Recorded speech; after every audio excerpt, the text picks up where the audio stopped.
कृष्णा, राधे राधे।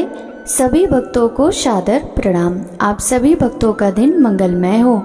भगवान विष्णु की कृपा सदा सर्वदा आप सभी के जीवन पर बनी रहे। भादव मास महात्म के कल के अध्याय में भक्तों आपने राजा पृथु की चरित्र की कथा का रसपान किया था। भक्तों आज के इस अध्याय में 14 मनवंतरों तथा विवस्वान की संतति का वर्णन तथा वैवस्वत मनु के वंशजों का वर्णन की कथा का रसपान करेंगे। तो चलिए भक्तों वीडियो शुरू करते हैं। ऋषि बोले, महामते सूत जी, अब समस्त मनवंतरों का विस्तार पूर्वक वर्णन कीजिए तथा उनकी प्राथमिक सृष्टि भी बतलाइए। लोमहर्षण ने कहा, विप्रगण, समस्त मनवंतरों का विस्तृत वर्णन तो 100 वर्षों में भी नहीं हो सकता, अतः संक्षेप में ही सुनो। प्रथम स्वयंभू मनु है, दूसरे स्वारोचिस, तीसरे उत्तम, चौथे तामस, पांचवें रैवत, छठे चाक्षुष तथा 7वें वैवस्वत मनु कहलाते हैं। वैवस्वत मनु ही वर्तमान कल्प के मनु हैं। इसके बाद सावर्णी, भौत्य, रौच्य तथा 4 मेरु सावर्ण नाम के मनु होंगे। ये भूत, वर्तमान और भविष्य के सब मिलकर 14 मनु हैं। जैसा मैंने सुना है उसके अनुसार सब मनुओं के नाम बताएं। अब इनके समय में होने वाले ऋषियों, मनुपुत्रों तथा देवताओं का वर्णन करूंगा। मरीचि, अत्रि, अंगिरा, पुलह, पुलत्स तथा वशिष्ठ, ये 7 ब्रह्मा जी के पुत्र उत्तर दिशा में स्थित हैं, जो स्वयंभू मनवंतर के सप्तऋषि हैं। आग्रीद, अग्निबाहु, मेद, मेधातिथि, वसु, ज्योतिष्मान, धुतिमान, हव्य, सबल और पुत्र, ये 10 स्वयंभू मनु के महाबली पुत्र थे। विप्रगण, ये प्रथम मनवंतर बतलाया गया। स्वारोचिस मनवंतर में प्राण, बृहस्पति, दत्तात्रेय, अत्रि, च्यवन, वायुप्रोक्त तथा महाव्रत, ये 7 सप्तऋषि थे। तुषित नाम वाले देवता थे और हविक्र, सुकृति, ज्योति, आप, मूर्ति, प्रतीत, नभश, नभ तथा ऊर्ज, ये महात्मा स्वारोचिस मनु के पुत्र बताए गए हैं, जो महान बलवान और पराक्रमी थे। यह द्वितीय मनवंतर का वर्णन हुआ। अब तीसरा मनवंतर बतलाया जाता है, सुनो। वशिष्ठ के 7 पुत्र, वशिष्ठ तथा हिरण्यगर्भ के तेजस्वी पुत्र ऊर्ज, यही उत्तम मनवंतर के ऋषि थे। ईश, ऊर्ज, तनुर्ज, मधु, माधव, सुचि, शुक्र, सह, नभस्य तथा नभ, ये उत्तम मनु के पराक्रमी पुत्र थे। इस मनवंतर में भानु नाम वाले देवता थे। इस प्रकार तीसरा मनवंतर बताया गया। अब चौथे का वर्णन करता हूँ।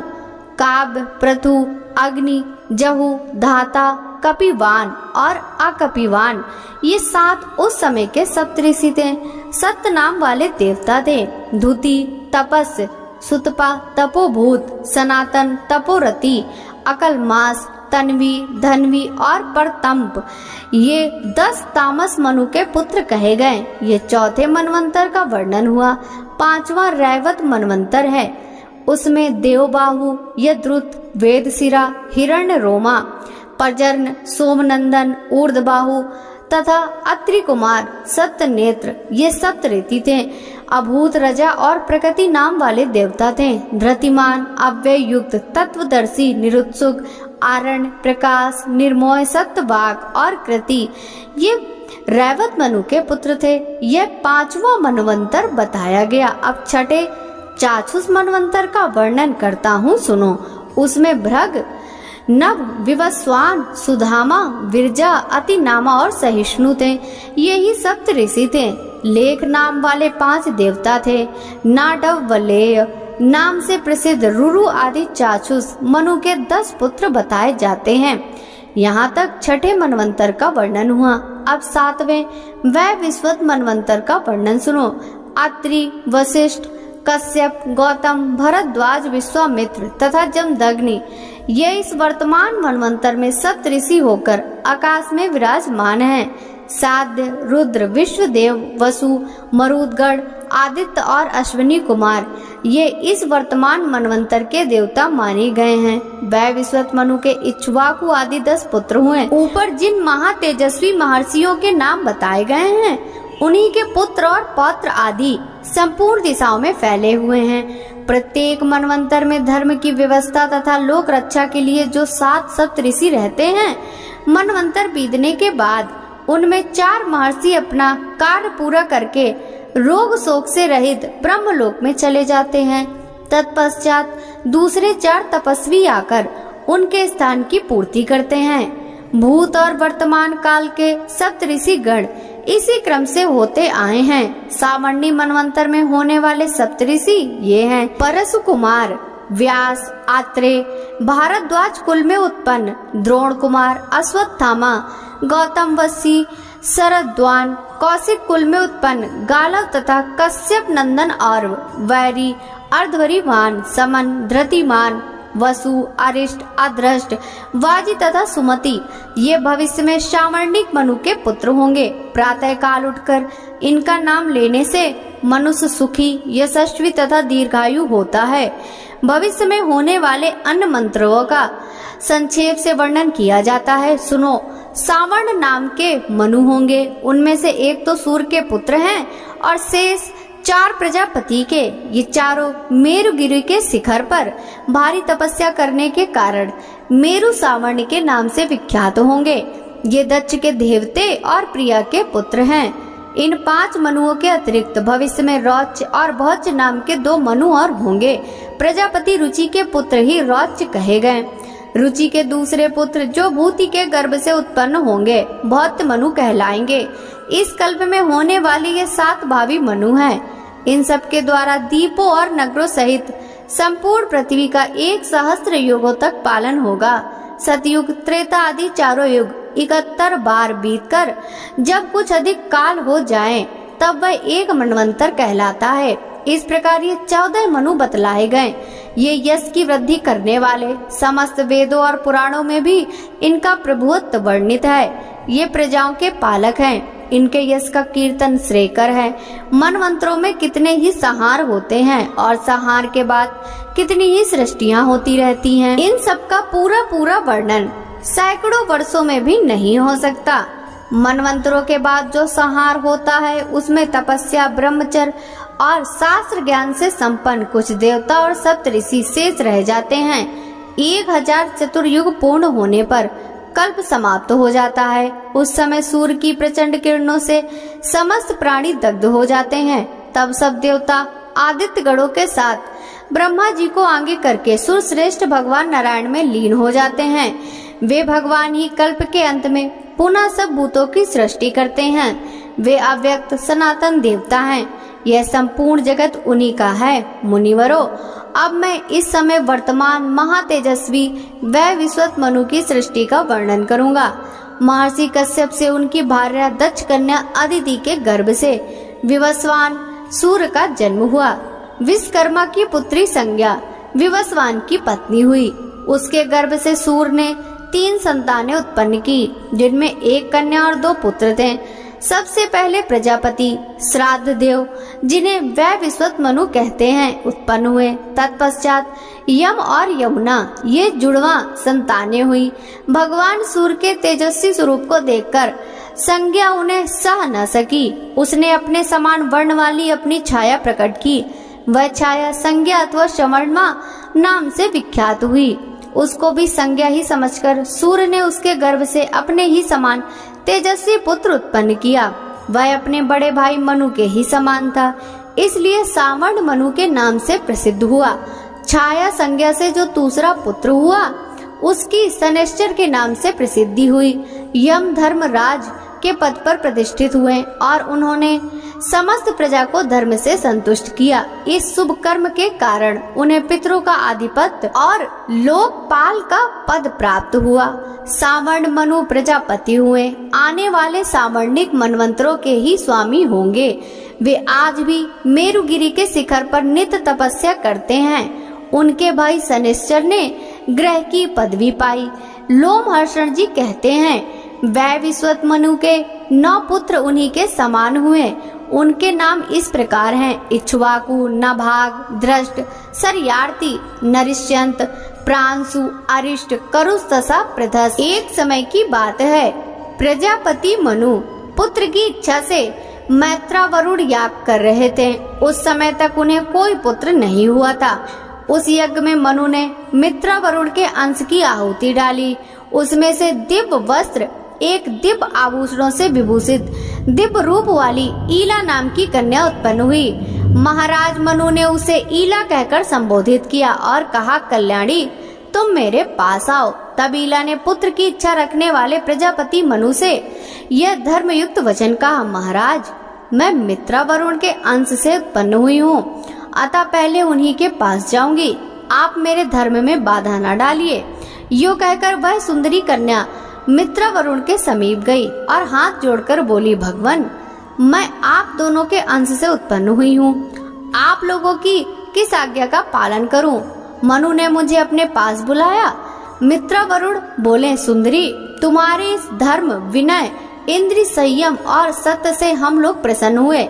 महाभागे तुम हम दोनों की कन्या के रूप में प्रसिद्ध होगी तथा तुम्हें मनु के वंश का विस्तार करने वाला पुत्र को जाओगी।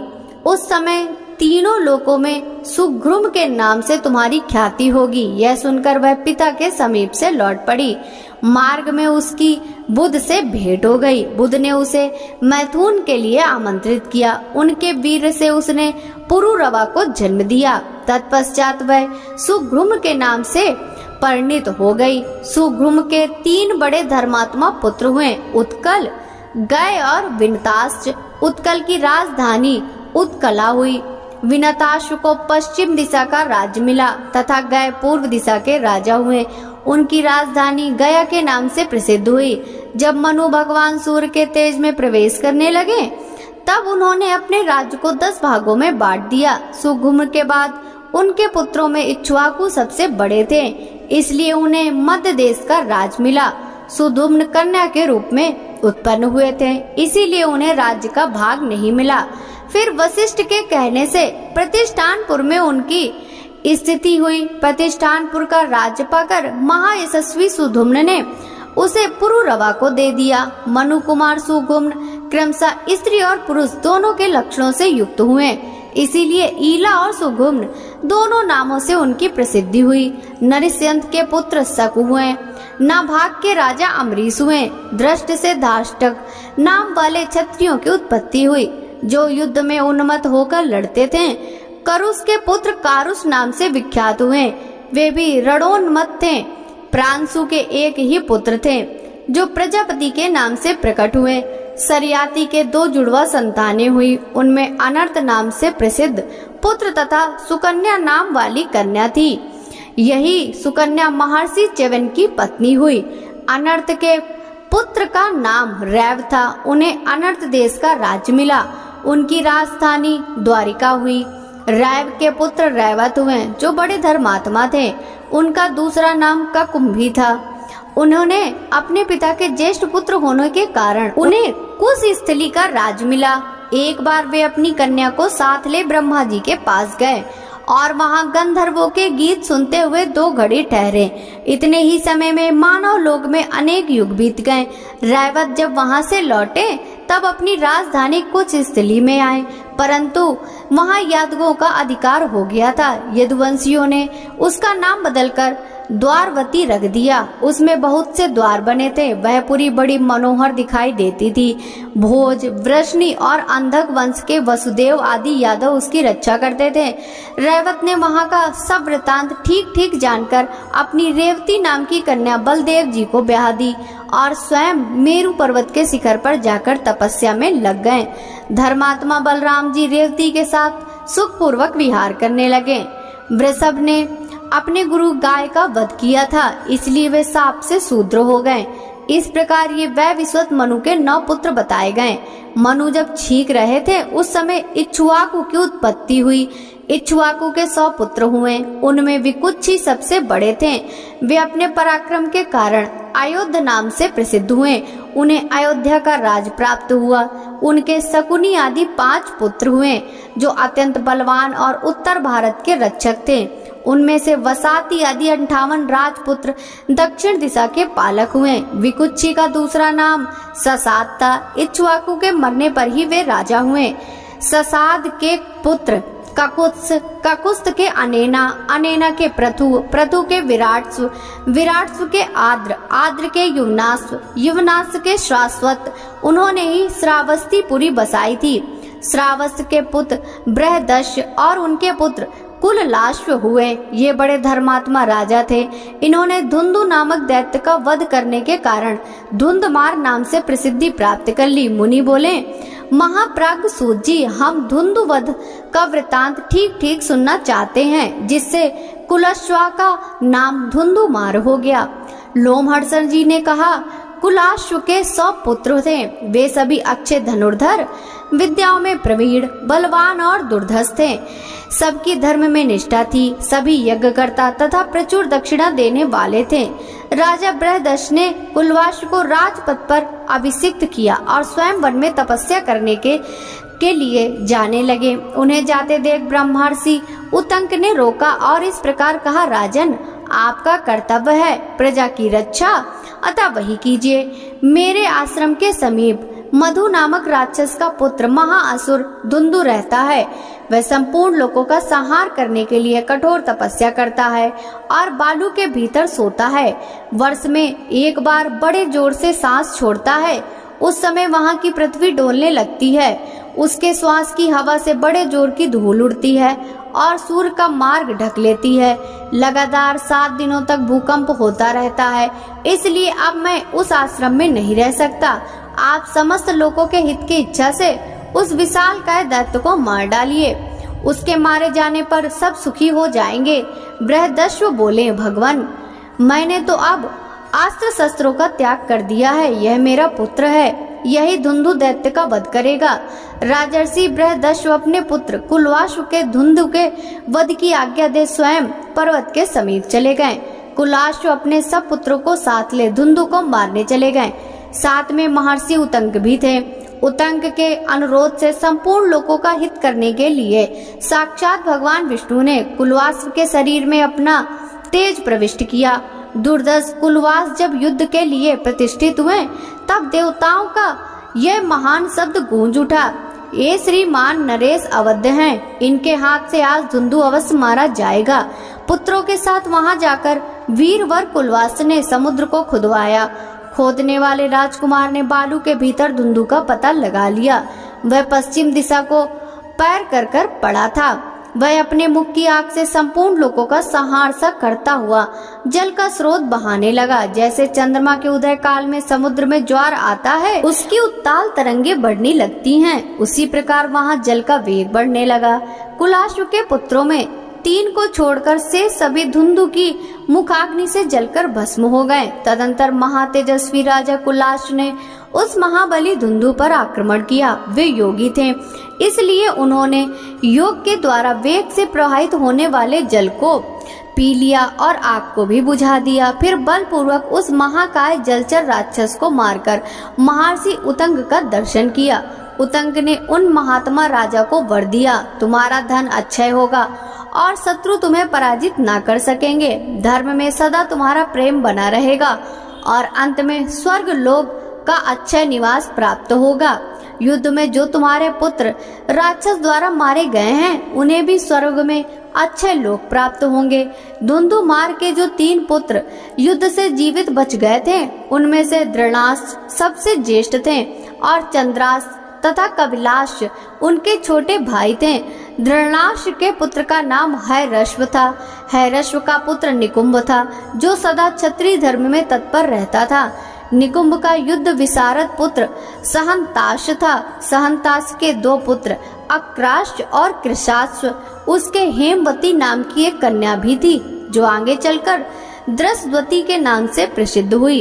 उसका पुत्र प्रसेनजित हुआ, जो तीनों लोकों में विख्यात था। प्रसेनजित ने गौरी नाम वाली पतिव्रता स्त्री से ब्याह किया था, जो बाद में पति के शाप से बाहुदा नाम की नदी हो गई। प्रसेनजित के राजा युवनाश हुए। युवनाश के पुत्र मानधाता वे त्रिभुवन विजयी थे। सस बिंदु की सुशील कन्या चैत्ररथी, जिसका दूसरा नाम बिंदुमती भी था, मनधाता की पत्नी हुई।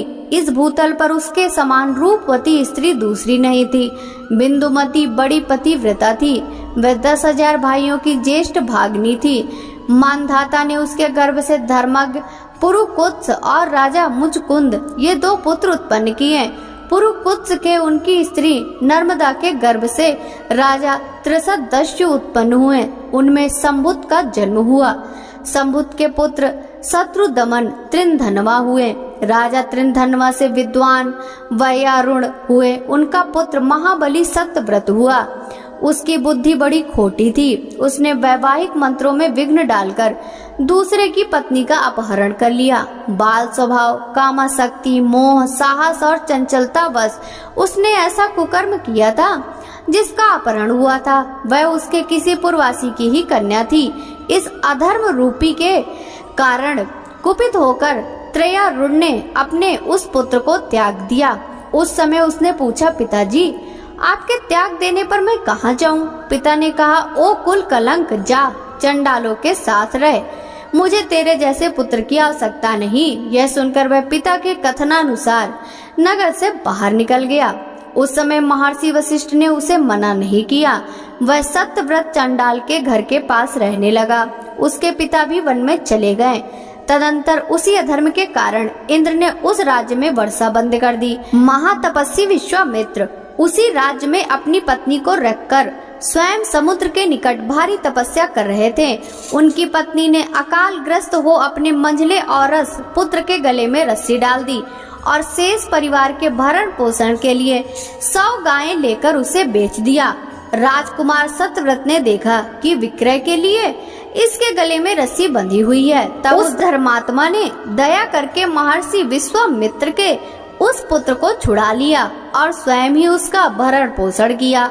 ऐसा करने में उसका उद्देश्य था महर्षि विश्वामित्र को संतुष्ट करके उनकी कृपा प्राप्त करना। महर्षि का वह पुत्र गले में बंधन पड़ने के कारण महातपस्वी गालव के नाम से प्रसिद्ध हुआ। लोमहर्षण जी कहते हैं, राजकुमार सत्यव्रत भक्ति, दया और प्रतिज्ञा वश विनयपूर्ण विश्वामित्र जी की स्त्री का पालन करने लगा। भक्तों, आगे की कथा का वृतांत हम कल के अध्याय में करेंगे। भाद्रपद मास महात्म्य की यह कथा यदि आपको अच्छी लगी हो तो इस वीडियो को लाइक कर ज्यादा से ज्यादा भक्तों के साथ शेयर कीजिएगा, जिससे भगवान श्री हरि विष्णु की कृपा दृष्टि सदा सर्वदा आप सभी पर इसी प्रकार बनी रहे। आपसे मिलते हैं भादव मास महात्म्य के अगले अध्याय की कथा के साथ। तब तक सभी भक्तों को हरे कृष्णा, राधे राधे, हर हर महादेव।